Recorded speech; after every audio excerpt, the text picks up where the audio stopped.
5, 4, 3, 2, 1, 0.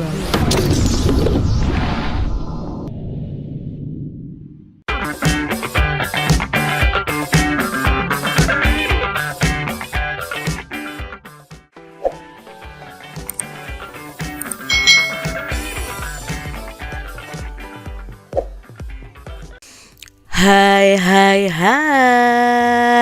selamat datang di channel YouTube Kak Citra. Apa kabar adik-adik semuanya?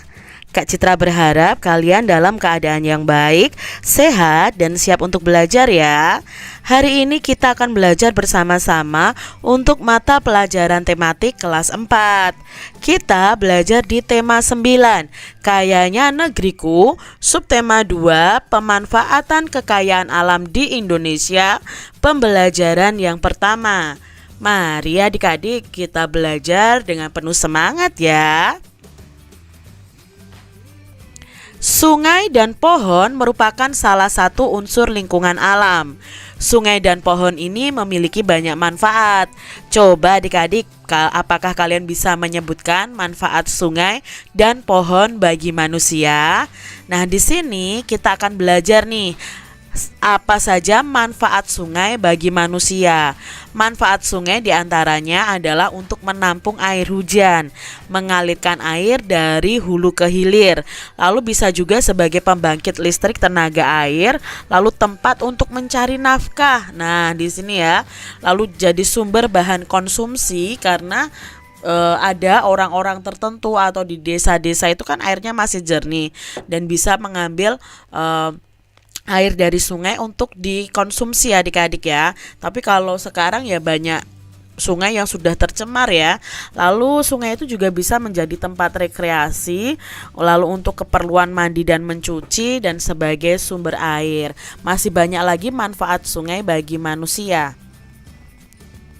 Lalu apa saja ya manfaat pohon bagi manusia? Nah, contohnya di sini ada berperan dalam menyediakan oksigen untuk bernafas manusia dan hewan, lalu berperan dalam mengendalikan siklus air, lalu untuk mencegah banjir juga, melindungi tanah dari bencana alam seperti longsor. Lalu pohon ini juga sebagai bahan baku kayu untuk bangunan, bisa untuk tempat berteduh dan memperindah lingkungan. Ini beberapa contoh manfaat pohon bagi manusia. Banyak sumber energi di sekitar kita. Kesemuanya memiliki banyak manfaat untuk menunjang kehidupan manusia adik-adik. Berbagai sumber energi dapat memberikan manfaat secara maksimal bagi manusia jika diolah dengan baik. Contoh pemanfaatan sumber daya energi dan perubahan energi, yaitu dari gas menjadi panas bagi manusia, adalah penggunaan gas LPG. Nah, gas LPG ini diperoleh dari pengolahan dan penyaluran gas alam. Gas tersebut berubah menjadi energi panas sehingga dapat dimanfaatkan oleh manusia untuk memasak. Tentunya adik-adik di rumah tahu ya, mama punya gas LPG. Nah, gas LPG itu ada perubahan energi di dalamnya ya. Dari energi kimia, dari gasnya itu menjadi energi panas. Seperti yang telah kita ketahui, energi merupakan kemampuan suatu benda untuk melakukan usaha atau kerja. Energi pun dapat berubah bentuk menjadi energi lainnya. Nah, sekarang coba adik-adik tuliskan sumber-sumber energi yang digunakan dan perubahan energi yang terjadi saat melakukan kegiatan-kegiatan di bawah ini adik-adik. Kita lihat yang pertama adalah bermain layangan. Nah, sumber energi yang digunakan adalah energi angin. Perubahan energinya apa?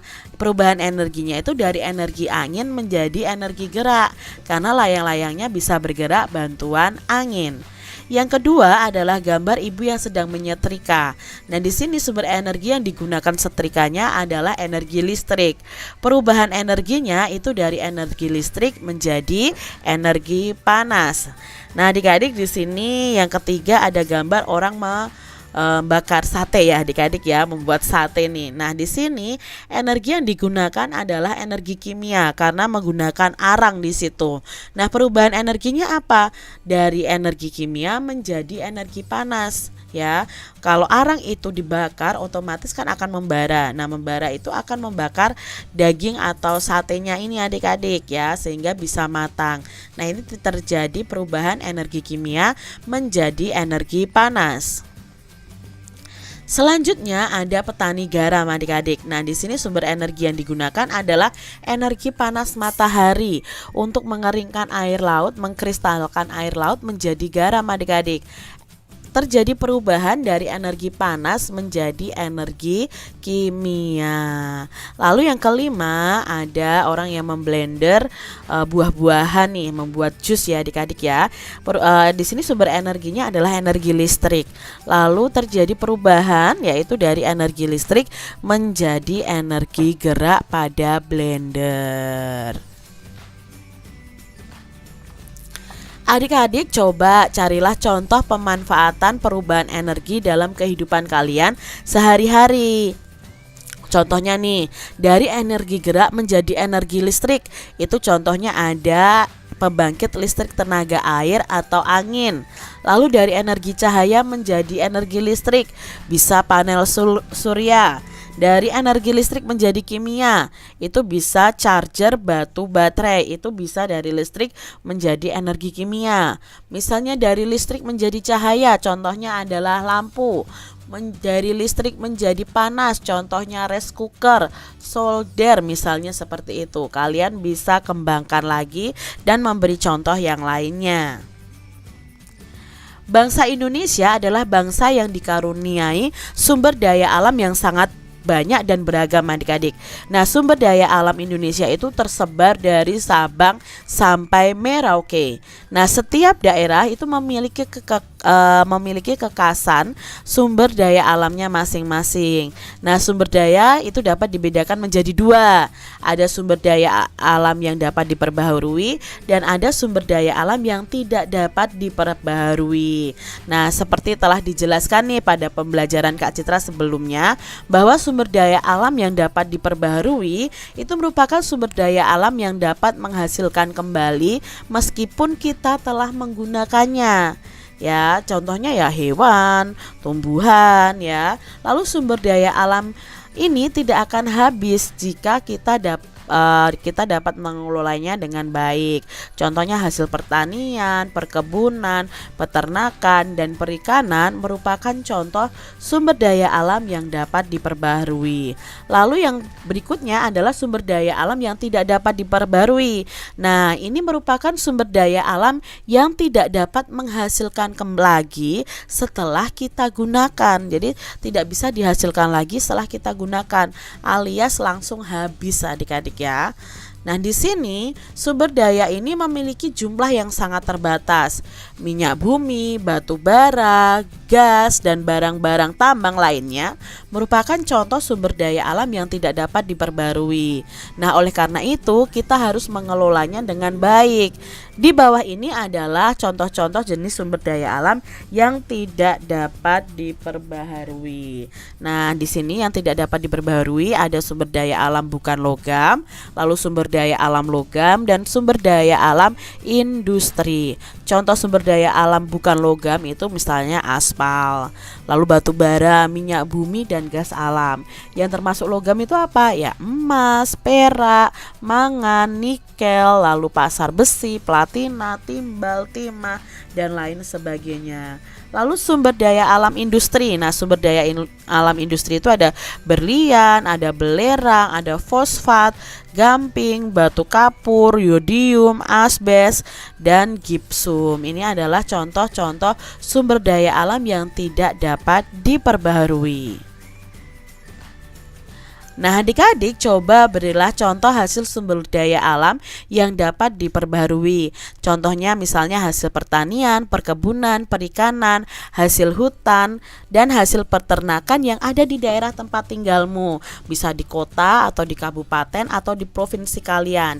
Kalian bisa tuliskan pada tabel seperti contoh dari Kak Citra ini. Nah, misalnya ya, di sini Kak Citra cantumkan hasil pertaniannya apa? Oh, misalnya ada padi, jagung, kacang kedelai, kubis, cabai, dan lain sebagainya.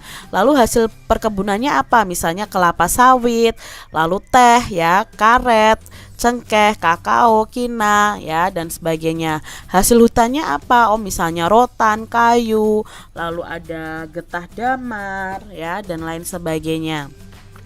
Lalu hasil peternakannya apa? Misalnya ada peternakan sapi, kambing, ayam, kerbau ya, itu termasuk dalam hasil peternakan.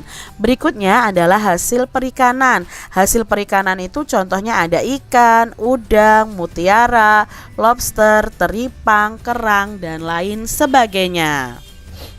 Adik-adik, agar menambah pemahamanmu tentang sumber daya alam yang tidak dapat diperbarui, buatlah daftar yang memuat contoh barang tambang yang dihasilkan di daerah tempat tinggal kalian.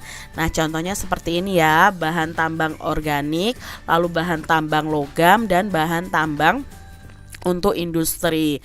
Ya, bahan tambang organik itu ada batu bara, ada minyak bumi, lalu ada gas alam ya. Bahan tambang logam itu adalah pasir besi, timah, dan mangan. Nah, mungkin di daerah kalian masing-masing itu berbeda dengan apa yang Kak Citra sebutkan. Jadi sesuaikan dengan daerah tempat tinggal kalian.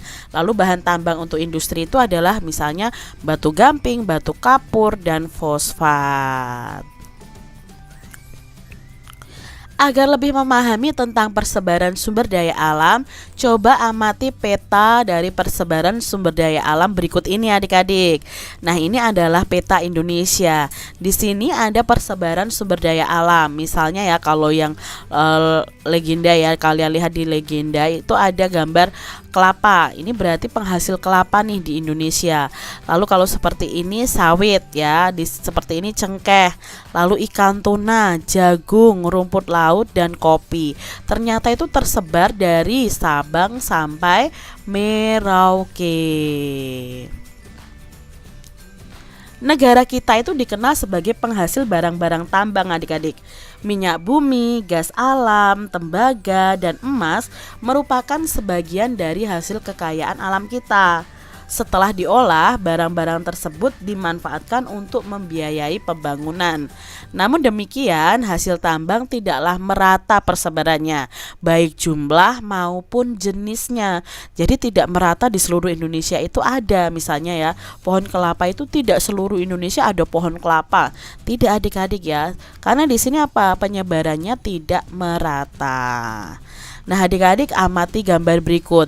Berikut ini adalah peta persebaran hasil tambang negara kita. Nah, kalian bisa lihat dulu di legenda. Oh, kalau hijau seperti ini aluminium. Lalu ada asbes ya. Ini ternyata hasil tambang kita itu sangat banyak loh adik-adik ya. Dari Sabang juga sampai Merauke ya. Banyak sekali dan penyebarannya juga tidak merata.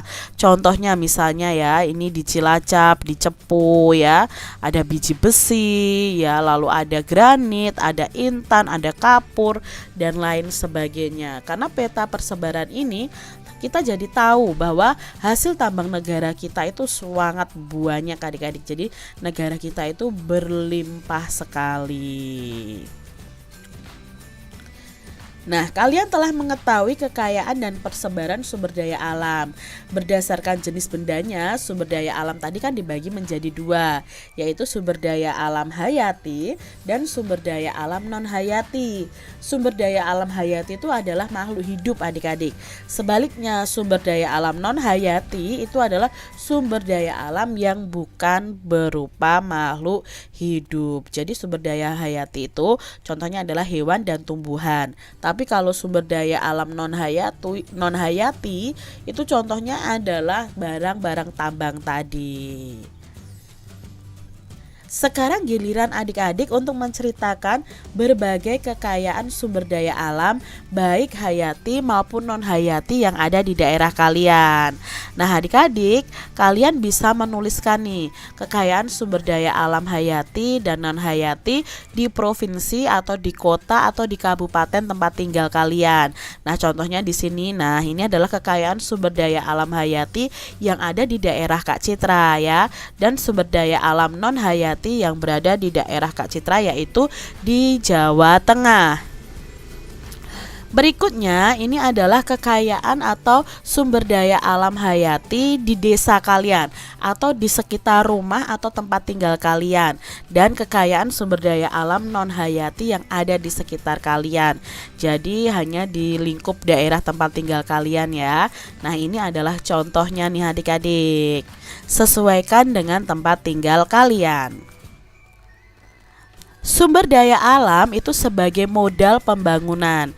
Nah, sumber daya alam yang kita miliki, baik hayati maupun non hayati, itu menjadi modal utama pembangunan adik-adik. Selain dari pajak, modal utama pembangunan juga berasal dari penjualan sumber daya alam.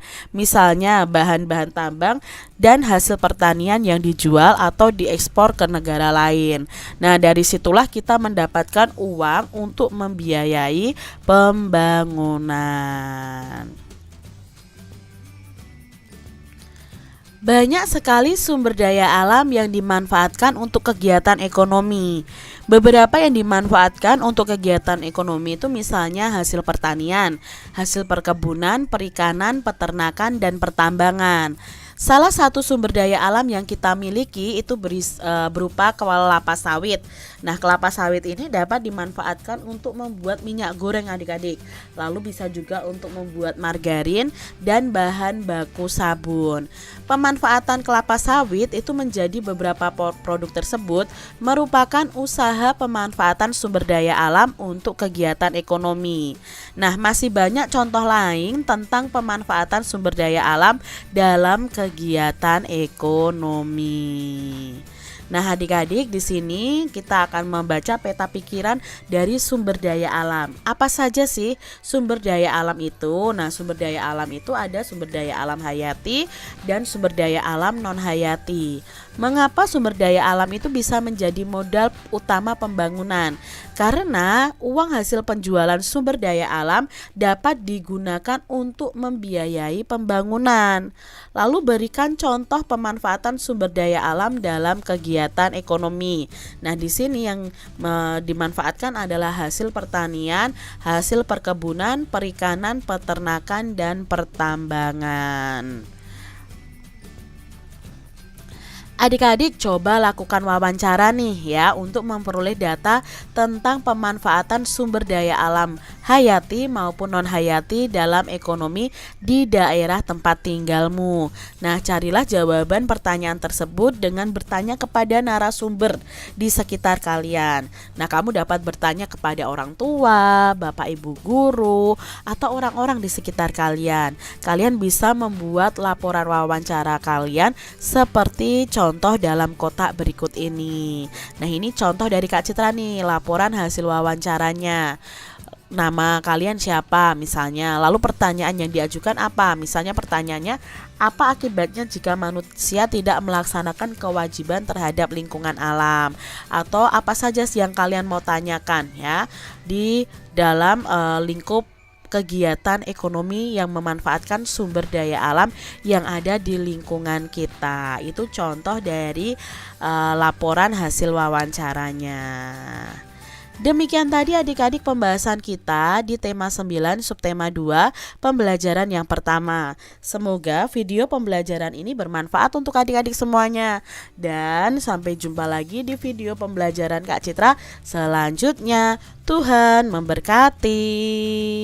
Jangan lupa tekan tombol subscribe, lalu tekan loncengnya, tekan juga tombol like, lalu share ke media sosial kalian. Jangan lupa untuk ikuti media sosial Kak Citra. Terima kasih.